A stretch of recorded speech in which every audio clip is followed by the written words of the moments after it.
Rescan your Digiboxes and look for Highland TV on the list. Make sure to reposition your antennas for those watching through digital smart TVs. Catch us beyond the screen through our social media platforms on the Regional News Group Luzon Facebook page and RNG Luzon YouTube channel. So hit that notification bell for more updates.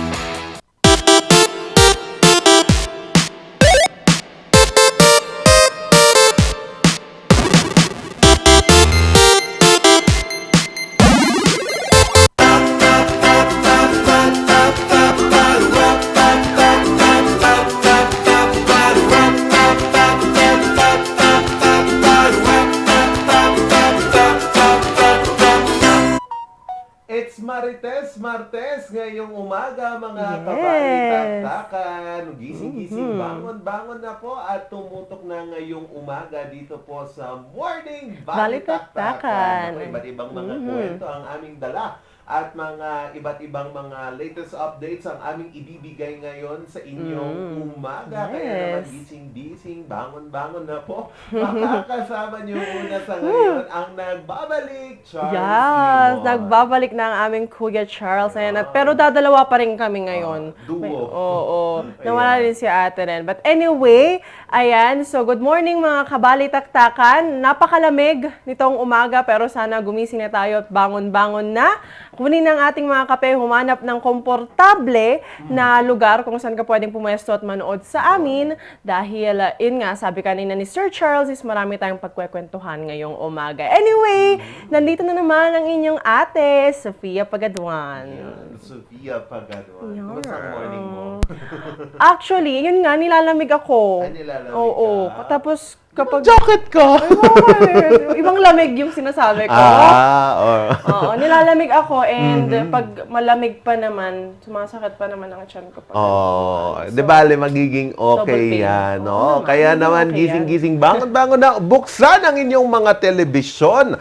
Kung nasan man kayo, nasa loob ng bahay kayo man, nasa opisina, pwede ka, merong television pa rin dyan, di ba? Pwede nyong i-rescan ang inyong mga digibox o inyong mga antena upang masagap kami dito po sa Morning Balitaktakan sa Highland TV. Kaya naman, i-rescan nyo ng inyong mga digibox at tumutok sa amin. Nako, pero hindi lang dyan nagtatapos ang inyong panonood sa amin.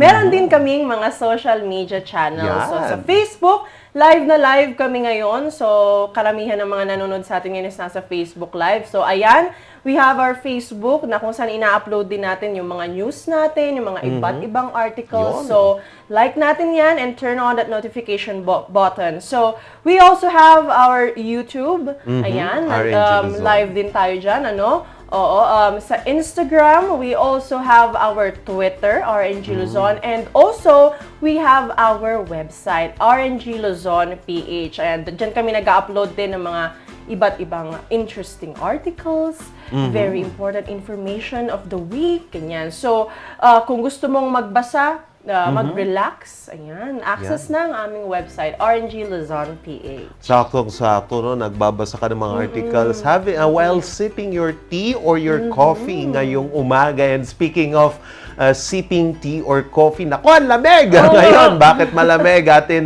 munang silipin ang ating latest weather update ngayong umaga po ng araw na ito, Agosto 2, 2022.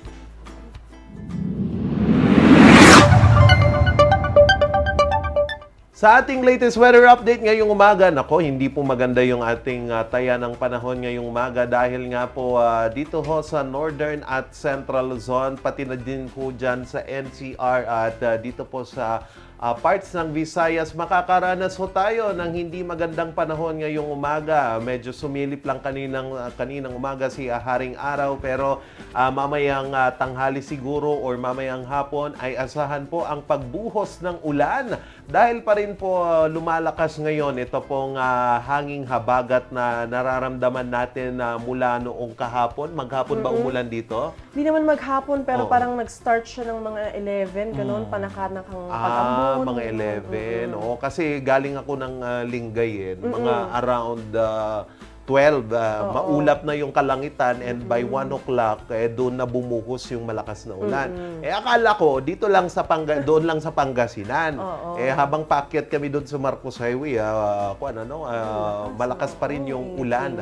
So, mag-ingat-ingat po tayo dyan, lalong-lalo na po dito sa Cordillera Region, dyan po sa Abra, Region 1, especially dito ho sa La Union, Pangasinan. And sakop pa rin po ng habagat ito pong Bicol Region. Dito po sa iba't ibang parte ng Visayas, abangan po nyo yung localized thunderstorms na mararamdaman nyo dyan. And then dito po sa Ilocos Region, meron tayong binabantayan dito sa bandang Ilocos Norte.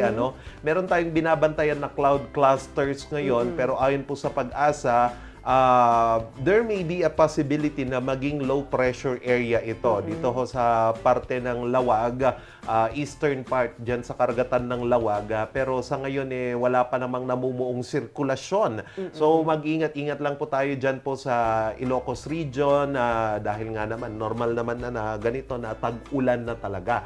So ang pinakamababang temperaturang naitala po natin kaninang umaga ay 16 degrees Celsius at inaasahan natin itong init lang mamayang tanghali sa 23 degrees Celsius. So yan ho ang latest weather update natin ngayong umaga. And madagdag ko na din, idiretso na natin to sa latest weather update nating umaga. Naglabas ho ang Pag-asa ng General Flood Advisories ngayong umaga dito ho sa Cordillera Region, Region 1, Region 3, Calabarzon, Mimaropa, Western Visayas at Central Visayas. Dahil nga po malakas ho ngayon itong habagat, maaari po itong magdulot ng pagbaha dito ho sa iba't ibang parte ng Luzon. Partikular na po dito yung NCR at dito ho sa Cordillera Region at yung mga tinamaan ho ng mga ng lindol kasi loose na yung ground, and possibility is baka mag-cause pa ito ng severe na landslide sa iba't ibang mga tinamaan. And especially nga po minomonitor natin ngayon ito pong pagbaha kasi kahapon nakaranas ho ng flash flood ang bayan ng Lamut dyan ho sa Ifugao. Although nakausap natin yung ilang mga residente kahapon, agad-agad din hong nag-subside ito, pero there is still a possibility na bumalik po ito kasi malakas ngayon yung pag-uulan dito ho sa Cordillera Region. Kaya mag-ready po tayo sa mga evacuation bags natin, sa mga dokumentong kailangang isalba if ever na merong rumagasa na baha. And also, binabantayan din lahat po ng mga iba't ibang mga waterways, lalong-lalo na dito sa Ifugao, Benguet, Apayao, Abra, Kalinga at Mountain Province. So, be ready tayo, Mag-ready lang po tayo sa mga advisories kung kailangan na hong lumikas. Naku, wag na po tayong magmatigas ng ulo and i-secure lahat ng kagamitan sa bahay, ilagay siguro sa second floor or ilagay sa plastic para hindi po masira. Yun yung worry kasi ng ilan kasi kahit may advisory na, ayaw pa rin nilang umalis because they want to secure their personal belongings doon sa kanilang mga bahay. And then naalala ko tuloy nung panahon nung Maring, ayaw nilang umalis dito sa La Trinidad kasi ito lang naman sir yung kaya naming ipagmalaki sa buhay. Kaya babantayan namin. Although bagay lang naman yan pero pinaghirapan din yan Alam niyo, mas importante po yung life natin kaysa sa mga personal belongings natin, So, pakaingatan po natin ang ating mga buhay and keep safe. Pero in connection to what Sir Charles said, sabi niya nga, maraming mga pag-ulan ngayon. Ayan, kasi syempre tag-ulan na nga and uso din ang mga soil erosion, mga landslide. So kahapon nga na i-report ng mga 3:30 PM, bandang alas 3 na may nahulog muli na boulder from Mount Data Cliff. Ayan. Mount Data? Okay, binita ko, in English na. Mount Data Cliff. Ayan. So, kung saan, dito din yung ongoing operation nung pag-clear nila, clearing nila for the soil and rocks na nagkahulugan nung magnitude 7 earthquake. Wala namang injured po dito sa nangyaring ito kahapon, pero yung isang crawler type ata is nasira. Ayan, yan yung parang na-damage lang naman. But thankfully, wala naman pong nasaktan. And everyone is advised, especially na rin our responders, to be safe and to look out for themselves din. Ayan. Pero saludo po kami sa ating mga responders na talagang nagtitiis din talaga na linisan ang ating mga daanan from the rock falls, ganyan, from the mud, to just to keep our the public safety din. Oo. Ganyan. Pero I think kahapon meron isa tayong kababayan dito sa Sablan na namatay dahil ho sa pagguho ng lupa. From the report po ng Police Regional Office Cordillera, meron hong namatay na isang construction worker or estudyante na nagtatrabaho bilang isang construction worker dito po sa Sitio Paida, Barangay Bayabas, Sablan, Benguet kahapon. Ayon po sa investigasyon ng pulisya, ito pong cement mixer kasi, papunta po sana siya magde-deliver ng mix na semento dito sa ginagawang or itong siguro may ginagawang proyekto doon, pero kalaunan na habang nandito ho yung cement mixer, biglang nag-erode yung kalsada. So nahila po yung yung cement mixer, parang dinaganan yung cement mixer itong estudyante na to na nagdulot po ng pagkamatay nito, and condolence po sa family nitong 16 years old na namatay dyan po sa Sablan, Benguet. Mag-ingat-ingat po tayo kasi ito yung nakakatakot sa Cordillera. Hindi mo alam kung kailan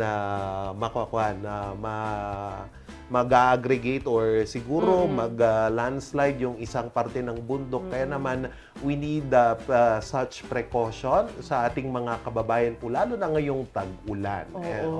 Lalong-lalo na, tag-ulan.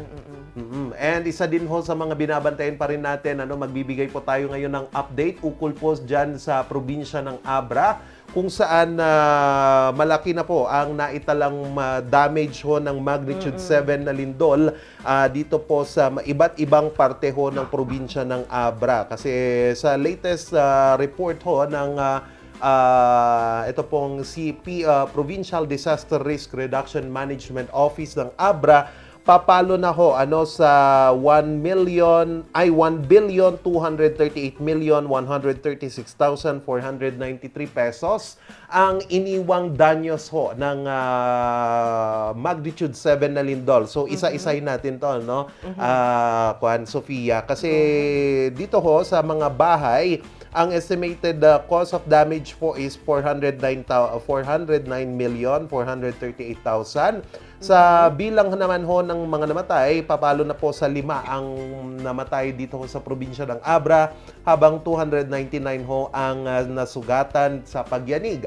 Sa agrikultura naman, papalo ho sa 29,843,167 pesos ang iniwang sira sa agrikultura, at sa infrastruktura 801,855,007 pesos. Yan ho ang iniwan sa infrastructure. And bilang ho ng mga affected na mga kababayan natin dyan sa Abra is 70,689 na pamilya, o binubuo ito ng 259,954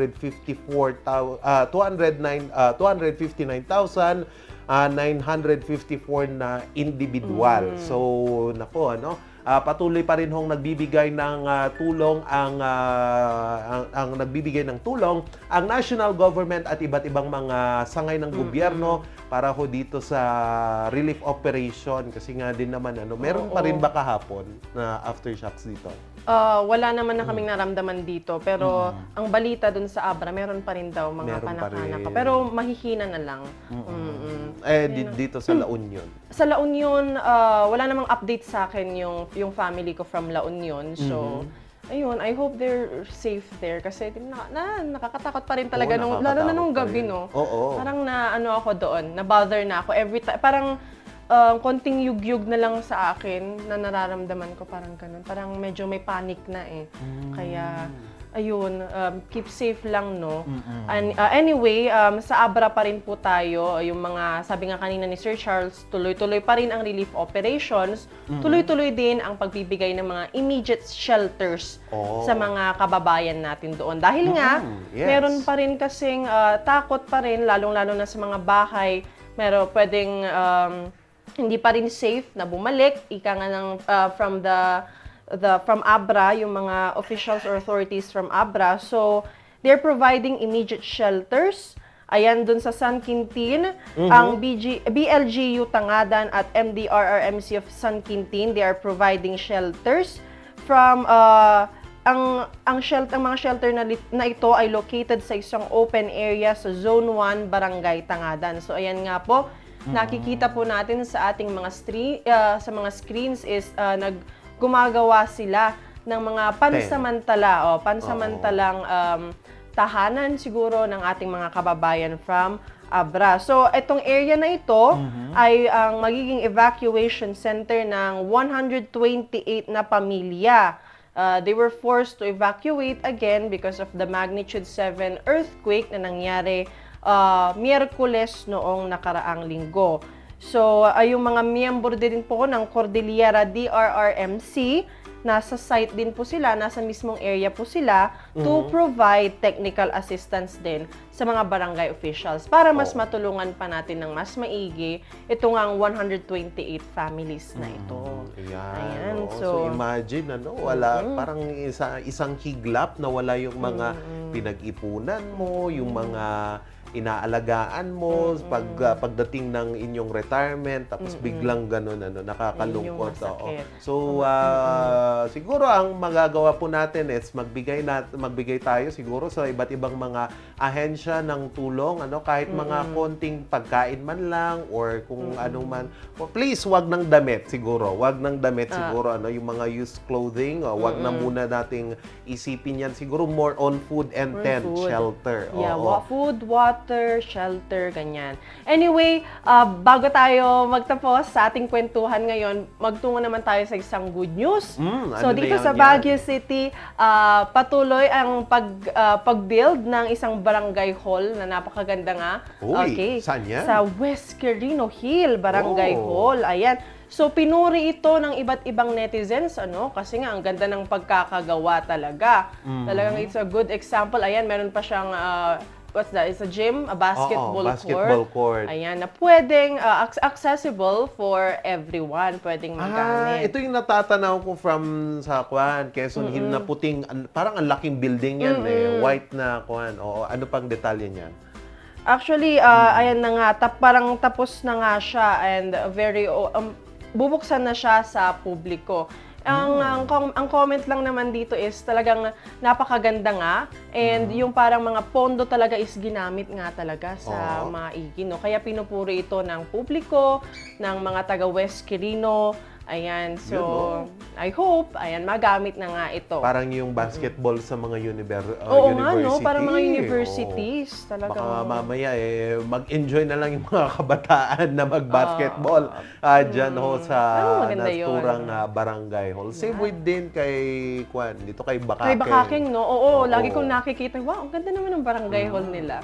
Ayun, mga examples talaga of good governance din. So, sana magamit ng publiko at yun nga, sana nga tuloy-tuloy pa yung mga infrastructure projects na ganito.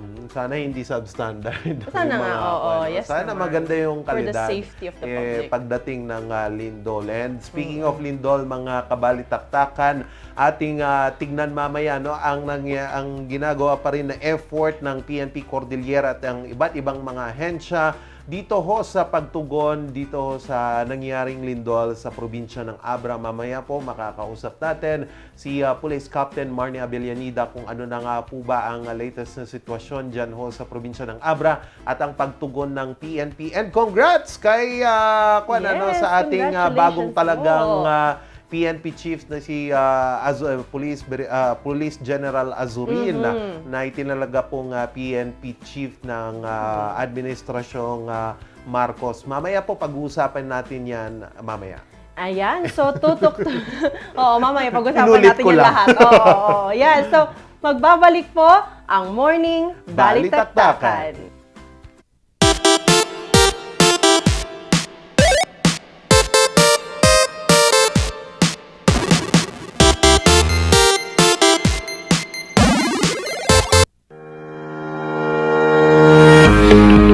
The Baguio Country Club, the first and only 5-star mountain resort in the Philippines, is fully equipped and ready to welcome you back. The club has thoroughly worked on adapting to the new normal. The usage of any of the facilities and amenities of the club is governed with specific rules, regulations, and procedures in accordance to the medical, physical distancing, and disinfecting protocols. And as you return back here to your second home and make new memories with us, we assure you that at the Baguio Country Club, you do not have to worry because we can assure you that the club continuously puts great importance to the health, safety, and wellness of its members, guests, and employees.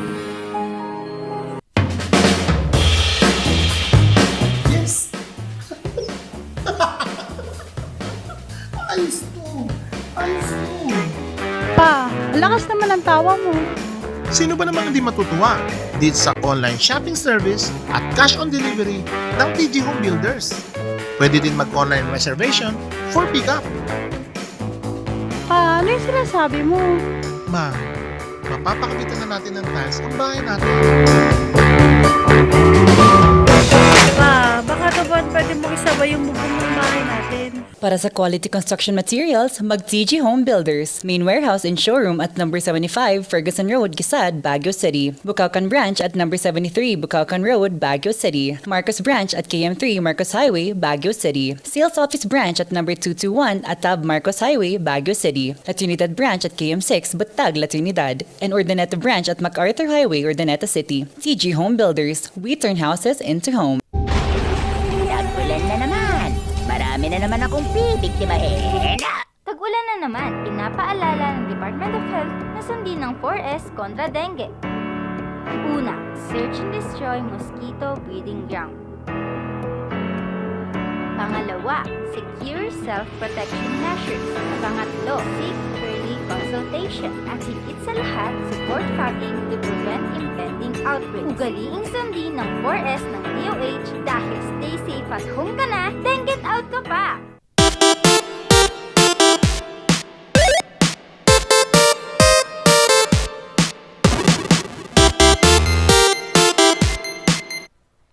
Oras po natin, alas 7:23 ng umaga. Gising-gising, bangon-bangon na po at nagbabalik ang Morning Balitaktakan. Ngayong umaga po, maki-update muna tayo dito sa sitwasyon ng pagtugon natin dito sa magnitude 7 na lindol, lalong-lalo na dito sa probinsya ng Abra at iba't iba pang mga munisipyo na apektado ho ng lindol. Ngayong umaga po makakasama po natin ang spokesperson ng Police Regional Office Cordillera, si Police Captain Marnie Abellanida. Sir, good morning po.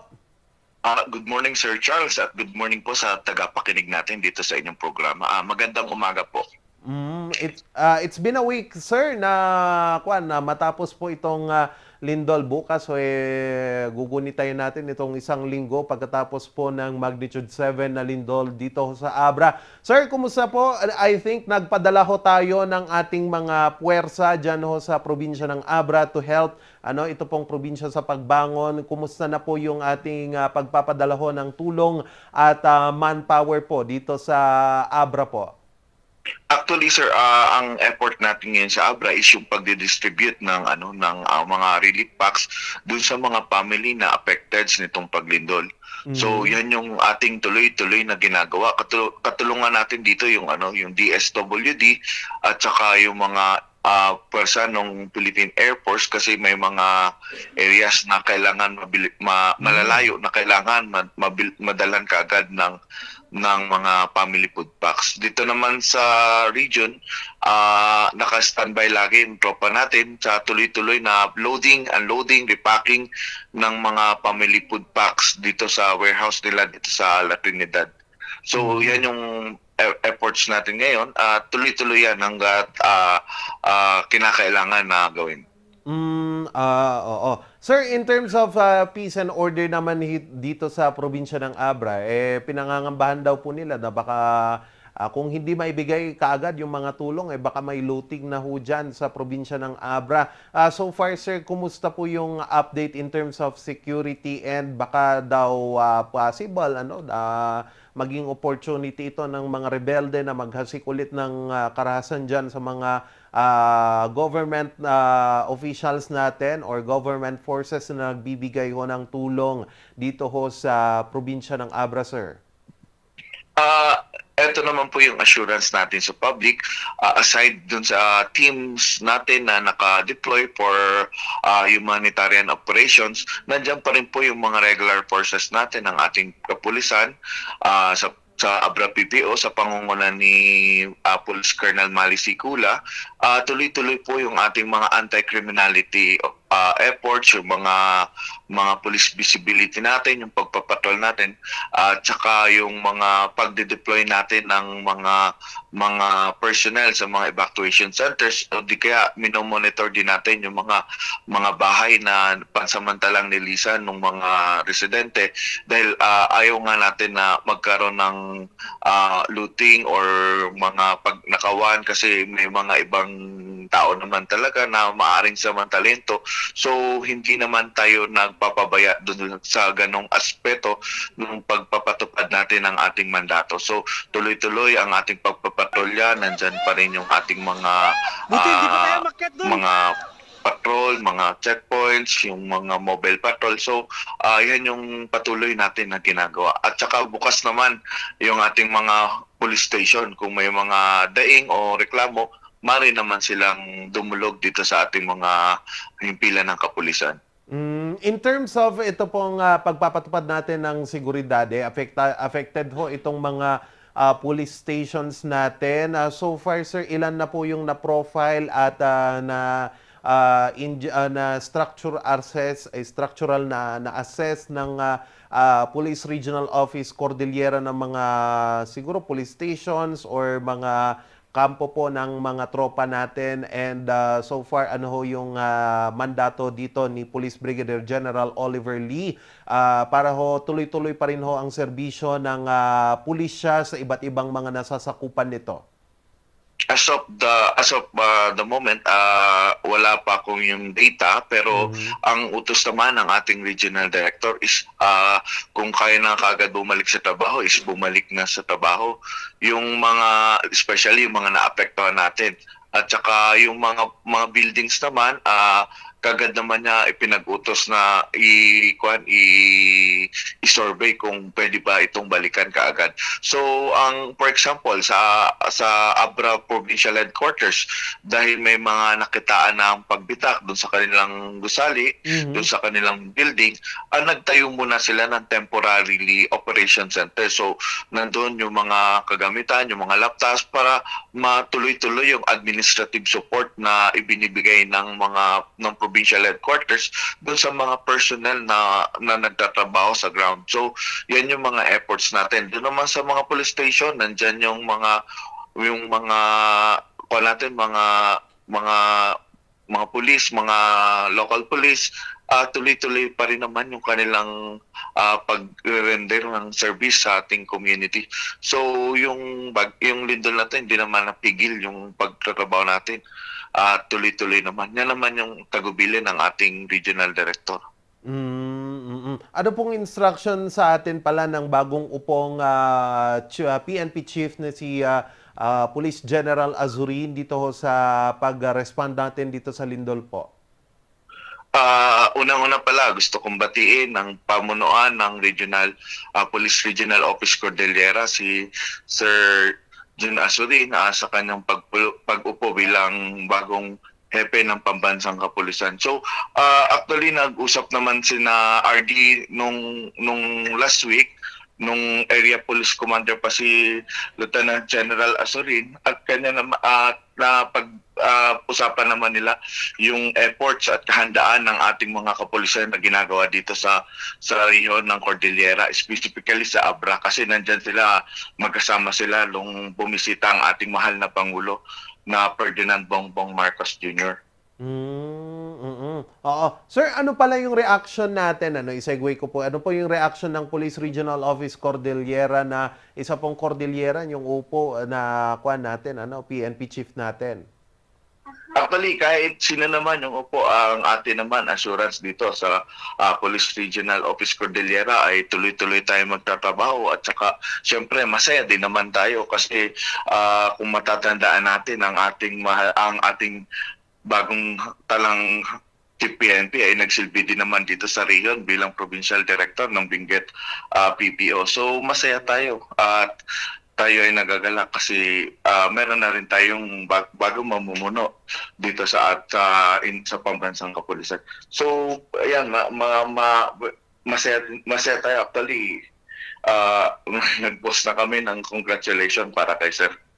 Ayun, hailing from the Cordillera. And sir, matanong ko na din po, ilan na po so far ngayon yung pinadala nating manpower dito sa probinsya ng Abra? Kasi from our last na pag-uusap, 200 yung pinadala ng Procor ngayon, sir. May additional mobilization of forces po ba tayo dyan sa Abra pa rin? Yung mga search and rescue teams natin, naka-standby naman Yung ang kuha natin is regional support, and yung reactionary support natin, team natin is dito naman sila nag-effort ngayon sa yung pag-haul ng mga yung loading, unloading and repacking ng mga family food packs dito sa warehouse ng DSWD. And meron yung tropa natin, yung same numbers pa rin naman yung tropa natin, naka-standby kung kakailanganin ng mga iba't ibang agencies ng karagdagan tulong, nandyan lang naman tayo. Naka-standby lagi. So, as to the additional number, wala, same pa rin yung figures natin. Sir, maliban po dito sa Lindol, dyan ho sa Abra, medyo nakakaranas ho tayo ng malakas na habagat dito ho sa Northern Luzon, especially dito sa Cordillera, kung saan kahapon, I think nag-deploy ho ang municipal police station ng Lamot ng search and rescue units nila dito ho sa bayan ng Lamot sa Ifugao dahil malakas ho itong pagbaha. Nakaranas huli sila ng flash flood. Ano po yung directive natin sa iba't ibang mga police stations ngayon ho na tag-ulan at tuloy-tuloy pa rin ho ito pong nararanasan natin na mga landslide sa iba't ibang mga kalsada natin dito sa Cordillera? Actually, naging maagap yung direktiba ng ating regional director dyan sa pag-ulan-ulan na yan. At nung mga inanunsyo ng Pag-asa na nag-start ng rainy season, in-expect natin na may mga ganitong mga pangyayari dito sa ating rehiyon.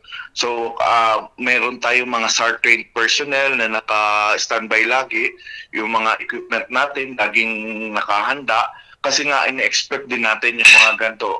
Pinapagdasal natin na walang mangyari. Pero nakahanda tayo.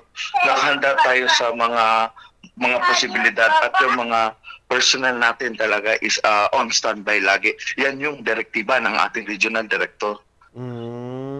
Okay, sir. Sir, last na lang ho, mensahe po natin sa ating mga kababayan dito sa probinsya, dito sa rehiyon ng Cordillera, dito po sa iba't ibang kinakarap nating mga sakuna. And ang iba't iba pa pong mensahe or siguro may gusto po kayong sabihin na announcement from the Police Regional Office Cordillera. Go ahead po, sir.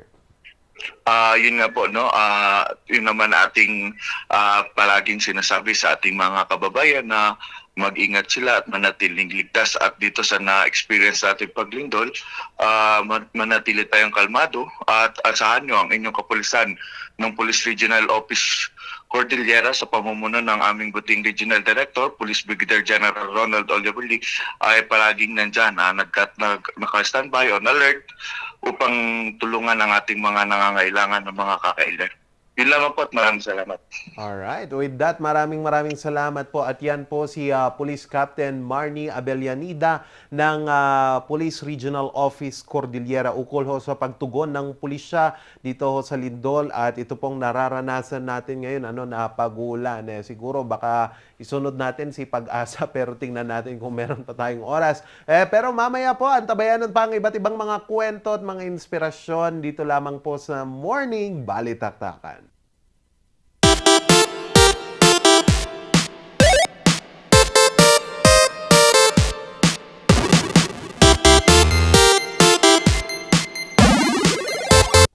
Coronavirus. Dahil dito, may mga bagay na hindi mo na magagawa. Ngunit, may katuwang ka. PDA or Pau de Arco Herbal Capsule na may antiviral quercetin at immunity booster.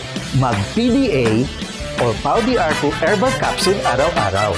Para iwas sakit, iwas virus. PDA. Proteksyon, depensa, alay sa kalusugan. PDA or Pau de Arco Herbal Capsule is available in all leading drugstores nationwide. Another quality product of Aldrich Corporation. For better life. Bulok, maliliit at hindi ba malusog ang inyong mga halaman? Omega Green ang kasagutan. Ihalo lang ang 2 kutsara nito sa isang maliit na container at kaunting tubig. Pagkatapos ay ihalo sa knapsack sprayer at pwede na itong ispray sa mga pananim. Meron itong nitrogen, phosphorus, magnesium, copper at zinc na tumutulong sa pagpapaganda at pagpapabilis ng tubo, pagpapanatili ng nutrisyon, mas malagong mga dahon at panlaban sa mga sakit ng mga halaman. Hindi rin ito nakasasama sa kapaligiran. Pwede rin ito sa kahit anong klase ng halaman, mapa-highland crops o lowland crops. Omega Green by Encam Agri-Marketing, the ultimate friend of farmers. Tag-ulan na naman. Marami na naman akong bibiktimahin. Tag-ulan na naman, pinapaalala ng Department of Health na sundin ng 4S kontra dengue. Una, search and destroy mosquito breeding ground. Pangalawa, secure self-protection measures.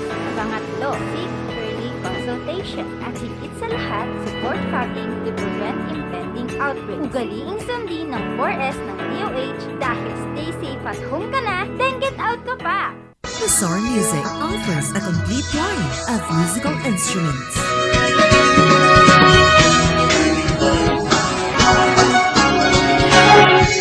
Mazar Music, Baguio's pioneer in online music and art lessons.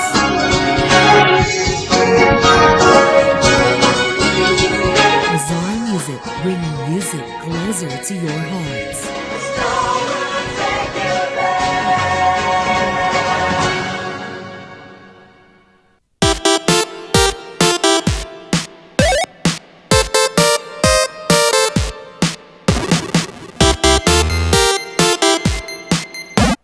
Ang oras po ay 7:38 ng umaga at narito po ang mga nagbabagang balita.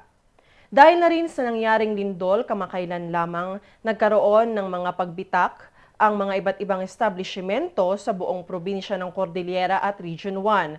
Isa na rito ang isang heritage house sa Calle Crisologo. Alamin ang kwento sa balita ni Mirna Guillermo. Nasira ang bubong at ang ilang parte ng isang heritage house sa gilid ng sikat na Calle Crisologo sa Vigan, Ilocos Sur nang tamaan ng 7.0 magnitude na lindol. Nandun po kasi ako sa dulo, ma'am. Wala po ako dito. Doon sa dulo, nakatayo ako sa dulo, ma'am. Nung lumindol. Hindi naman po masyadong na-damage po. Ito lang naman po yung medyo malungkot din naman po. Hindi naman po natin kagustuhan yung nangyari, ma'am. Maging ang mga bumibisitang mga turista, nalungkot nang makita ang pinsala. Siyempre, pag pumunta kayo ng Ilocos, parang nasa isip nyo agad, Vigan, Calle Crisologo. So nalaman ko nung naepektuhan siya, parang di kompleto pag hindi ka pumunta dito sa Calle Crisologo. Buti na lang, ngayon sa kalagayan ni nakakalakad pa naman din. So nakikita ko pa din yung kagandahan. Pero nakakalungkot din dahil may mga nasirang bahay na dati pang ginawa. Ongoing yung pag-stabilize muna. Wala pa yung restoration. Pinaplano pa lang yung restoration. May mga volunteer contractors naman na maglalagay ng mga stabilize sa structure. Sa pagre-restore kasi ma'am, long term yun eh. Ng mga 6 to 1 year po yung 6 months to 1 year. Pero yung ganyang structure, yung sa simbahan, medyo mahirap-hirap po yan. Baka abutin ng mga ilang taon. Kampante naman ang ilang mga negosyante sa paligid ng Calle Crisologo na malalagpasan na makasaysayang lugar ang sirang iniwan ng lindol. 1902 na itong bahay na ito, ma'am. No? Natural lang yun, ma'am. I mean, maraming lindol na nakita na ito, ma'am. I mean, sunog, lindol, kahit anong bagyo, ma'am, no? Marami na nakita yung mga bahay dito, ma'am. Magsusurvive. Ang naturang heritage site ay temporarily open para sa mga turista. Mirna Guillermo para sa Luzon Headline. Tinuturing namang isang milagro ang karanasan ng isang pamilya dahil na rin sa nangyaring lindol nito lamang nakaraang linggo. Alamin ang kwento sa balita ni Randy Guzman. Pagingilod! Ay! Alam mo, Diyos na kami! Lord! Kasya na kami, Lord. Sa videong kuha ng dashcam ng sasakyan ng pamilya ni Loreto Cabarubias, binabaybay ng pamilya ang kahabaan ng poblasyon Tubal Road pauwi sa Luba, Abra. Pero sa kalagitnaan ng biyahe, mapapansin ang biglang paggalaw ng kanilang sasakyan. Parang may problema yung sasakyan natin. Pero I realized na lumilindol na pala. Kaya I uttered gingined. Pansamantala niyang itinigil ang sasakyan. Kasunod dito ay ang pagbagsak ng ilang bato at lupa sa harap at likod ng sasakyan. Lord! Kasya na kami, Lord. Kasya na kami, Apo. Ayun, parang katapusan na po. Natakot ako. Baka mawala sa akin yung magandang asawa ko. Ang dalawang anak ko. O ako ang mawala sa kanila. O kami ng lahat ang madelit dito sa mundo. Maririnig ang taimtim na pagtawag ng misis nito sa Panginoon. Pagingilod! Ay! Alam mo, Diyos na kami! Lord! Matapos ang pagyanig ay tsaka pa lamang bumaba ang kanilang pamilya sa sasakyan. Gasgas lamang ang tinamo ng kanilang sasakyan at sa kabutihang palad, hindi napahamak ang mag-anak. Pinagpapasalamat niya ito sa Panginoon. Revenge ng mundo to humanity. Only God po can save us sa mga ganitong sakuna. With His saving grace and in His own timing. Pamilya ko na po ang living witnesses sa kabutihan niya. At labis po ang pasasalamat ko at ang aking pamilya sa Kanya. God is really good. Hindi lamang pananampalataya ang tumibay para kay Loreto. Malakas ng pananampalataya namin sa Panginoon. Parang lumakas din. At sa pamilya, dapat wag nang ipagliban pa ang pagmamahalan, ang pag-ano sa isa't isa. Dapat ngayon na. Kasi hindi natin alam kung kailan na tayo kukunin. Kagaya nung nangyari. Bagamat may ilang pamilyang hindi kasing palad tulad nila, hiling niya'y lagi pa ring manalig sa Panginoon. Kaninang madaling araw, muli na namang niyanig ng magnitude 5.1 na lindol ang probinsya. Randy Guzman para sa Luzon Headlines. Bilang tulong naman sa mga apektado ng pandemya ng mga micro, small, and medium enterprises, nagkaroon ng impakabsa trade fair ang Baguio City. Narito ang kwento. Makulay, punong-puno ng kultura, malikhaing mga produkto, at mura pa. Iyan ang tampok sa isang trade fair sa Baguio City. Ngunit sa likod ng mga produktong ito ay kwento ng mga negosyanteng nagtiis na makabangon muli. Tulad na lamang ni Dean. Nung pandemic time, medyo natigil actually yung operation natin kasi nga gawa ng nawala yung market. Everything was put into still. Malaki actually ang tulong ni DTI sa amin ng mga MSMEs kasi they provide venues kung saan kami pwedeng makapag-display, makapagbenta. Kasi without their support, ang hirap wala talaga kaming avenue to show our products. Ang mga MSMEs na tulad ni Dean ang mga gustong tulungan ng Impakabsat Trade Fair. And then, so we said that will be Impakabsat going home to Baguio as a recovery measure also for our MSMEs who suffered a lot during the pandemic. So, like our statistics in entire Philippines, yung mga businesses na micro natin, they comprise 99.5% of the total number of businesses, no? So, sila po yung malaki. So, that's why we are promoting this because not everybody could land a job, but everybody can land a business. Tampok sa trade fair ang mga iba't ibang produkto mula sa 6 na probinsya ng Cordillera. Mula sa mga pagkain hanggang sa mga palamuti, kitang-kita ang tatak Cordillera. Malaki naman ang pasasalamat ng mga MSMEs. Actually, nabuo kami because of pandemic. So, nung pandemic, ang hirap ibenta ng mga products. Pero pag nagsama-sama kami, parang at least nabebenta yung mga products namin. Inviting everyone to support our products, especially ngayon, Baguio Benguet po yung naka-feature ngayon dito sa SM for Impakabsat 2022. Andito po kami until Friday. And then, in the rest of the weeks, meron pa kaming may 2 weeks pa na may darating pa Ifugao and Kalinga. So, watch out po yung mga other products, unique products nila. Nagsimula ang trade fair sa lungsod noong Hulyo at magtatapos ito ngayong Agosto.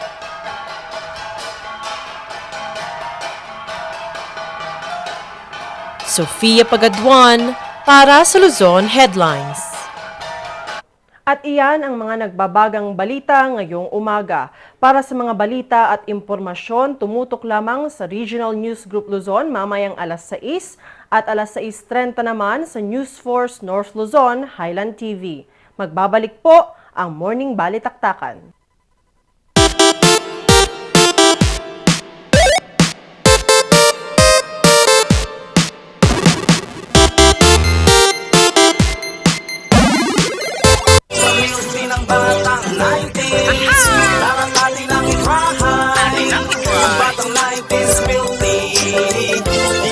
Sisi promise sa milky ng batang 90s. Pauliniment! Masakit ba ang likod, ang kasu-kasuan? Namimitig o masakit ang iyong kalamnan? May rayuma, arthritis o nahihilo? May stiff neck, flatulence o masakit ang ulo? Sa Pauliniment, ginhaway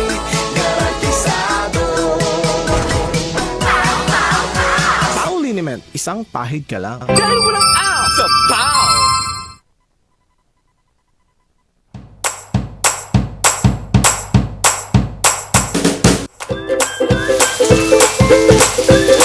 Best sellers that we have are the pork sisig, sizzling liempo, quarter leg, and then we have the sizzling beef pares as well.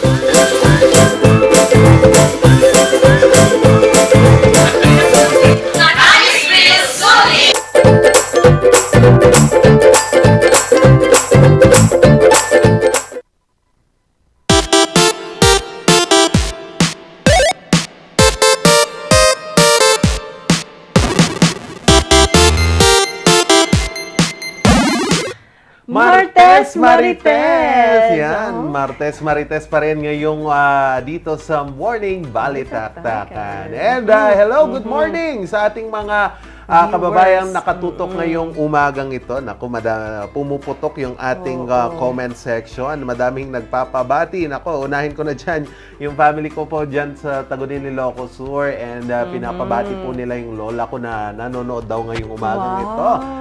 Si Mamang. Hello, Mamang. Kumusta ka ta? Nagpalaing ka. Ayan. And batiin din natin yung mga nanonood. Si Sir Joe Art Mandagit Tones, si Ma'am Shisheki nanonood siya ngayon, and si Cory Torres de Guzman. Good morning sa inyo. Good morning po. Ayan, good morning din na humabol si Sir Rodel Olanday. Ayan, nakatutok siya lagi. Lagi siyang nakatutok, no? So, ayan, good morning po, Sir Rodel. Batiin ko na rin po yung family ko dyan sa La Union, ano? Sige, since binabati ko naman na ng palagi ang mama at papa ko, batiin ko na rin yung lolo ko na laging pumapasok ng maaga so hindi niya naaabutan, alas 6 pa lang. Pumapasok ka na, masyado kang masipag, lolo. Panoorin mo muna ako para mas masaya ang umaga mo. But anyway, pwede naman siya manood dito. Oo nga, kaso wala siyang phone. Yun lang. Traditional. Sa TV lang siya nanonood, sa TV ng aking ama. At dahil dyan, mamimigay kami ng cellphone. Wow! Pwede. Wala kami pamili ng cellphone. Naglalag na tong mga phone namin. Mamimigay ka pa ng phone. Palitan nyo muna yung cellphone namin. Kayo na lang magbigay sa amin. Wow! Ayan, batiin din natin si Ren de Guzman. Oy, miss na miss ka na namin. Miss na miss. Ayan, isang araw lang. Nagdora muna siya dyan sa Basta. Classified. Ingat ka dyan, Ate Ren, ha? Wag kung saan-saan dumadaan. Ayan, at pinapabati din niya sa akin si Kim Corios mula sa Municipality of Agoo. And yung mga nanonood na din dyan sa Kaba, dyan sa Bacnotan, dyan sa iba't ibang parte ng Northern Luzon. Good morning sa inyo. Good morning sa inyong lahat. Ano pa? Sino pang babati? Mga international viewers natin. May mga international. Wala naman akong kilalang international. Si Sir Alan Leviste pala. Good morning, Sir Alan. Good morning po sa inyo and sa mga kasamahan natin dyan. Ayun. Sino pa ang hindi natin nabanggit? Banggitin na natin lahat. Si Ma'am, ewan ko kung Ma'am or Sir to, Zoraida. Ayun. Good morning po sa inyo. And kung gusto niyo pong tumututok ng morning balitaktakan, baka pwede namang ipihit ang 7 stars. Or magkano ba yung pinakabababang star? Mamalay ko ba 5 star? Hindi ko alam din. Paano ba nag-work ng mga stars na to? Pero nasisiyahan ako pag may nakikita kong mga stars. Ano yun? Mga gift, parang gift ba yun? Pwede din. Gift siguro. And kahapon pala, binisita namin yung bahay ni late President Fidel V. Ramos dyan sa Primicia Street, dyan sa Lingayen. Anak ko, ang ganda ng bahay nila. Hindi, kasi comparing sa mga bahay, pero ang ganda kasi ng structure kasi nasira siya dati noong World War II, pero pinatayo ulit during 1995. And then, nakausap namin yung apo niyang si Carl. Ano bang paboritong, kasi nung nabubuhay pa pala siya, ginawa ng museum yung bahay nila. Pero yung ginagawa niya daw is meron siyang paboritong tumba-tumba. Alam mo yung nagaganon?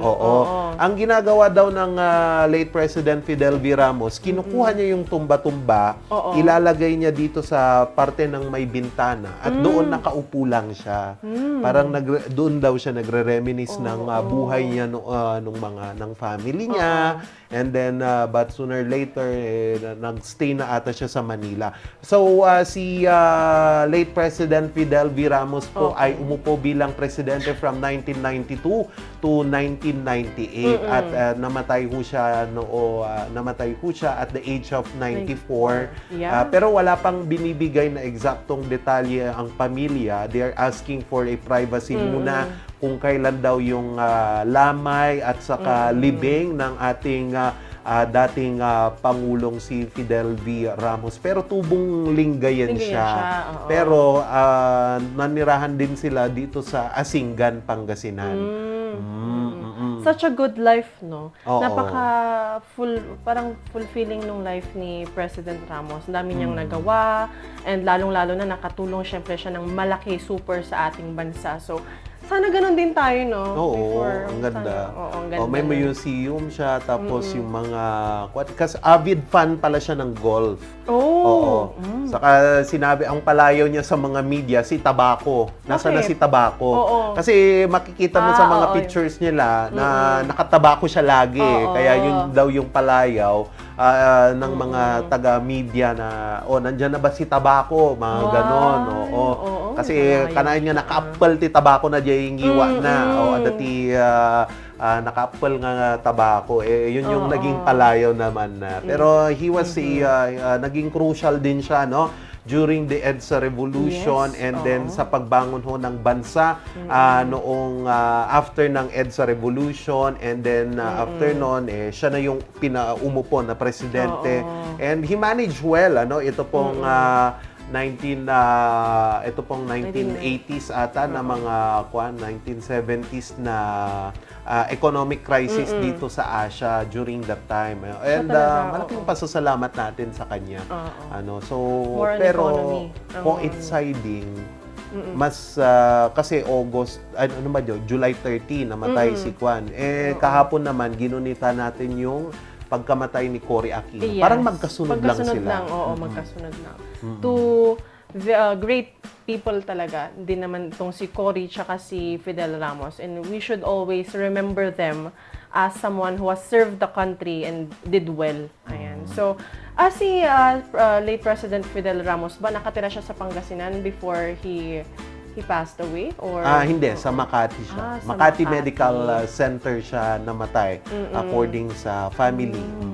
Yan. So, maging updated lang tayo kung kailan ho yung ilalabas ng pamilya na detalye dito po sa libing at lamay. Siguro hindi na paglalamayan or cremate na. Siguro yung abo na lang yung paglalamayan natin dito po sa dating presidente natin ng Pilipinas. And pasalamatan din natin ang ating mga avid supporters na nangunguna na hudyaan ang Batang 90s Milky na nagbibigay sa atin ng pampawi sa mainit na panahon ngayong umagang to or trip nyong umuulan na umiinom ng malamig na ang sarap noon.